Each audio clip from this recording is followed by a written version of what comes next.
Hello my people, ilikuwa tu ni kuwajulisha tarehe 16 mwezi huu wa 8 pale Stade Rukundo. Yani vitakuwa ni show. Yani mafanzi wa Sambuga Gengi tunawahitaji kwa wingi. Mje mtushabikie sisi wanenu.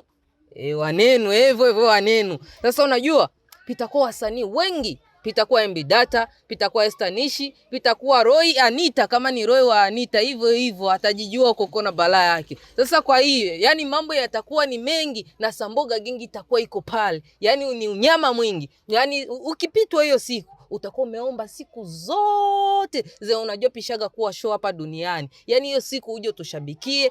Tike ziko, piko tike ya 3,000 ni ya mtoto mdogo, piko ya 5,000 mtu mkubwa, piko ya 15,000 mtu mkubwa, VIP hapo ni 15,000, piko ya 40,000. Hiyo ya 40,000 hapo sasa. Tutulie hapo ku 40,000. 40,000 unapata vinywaji hivi viwili. Na chakula hapo umepata kabisa. Yani umekaa sehemu penye pinatulia. Msioni kama mimi mimi na kaugonjwa kakuongea. Kaugonjwa ninako lakini mtanielewa tu hivyo. Na afisha hizo hapo zinaanza pita. Afisha hizo hapo zote mnaanza zipita. Mtaziona. Mimi na kaugonjwa kakuongea jamani. Ndio hivyo mtanielewa tu, mimi na kaugonjwa kakuongea. Chao.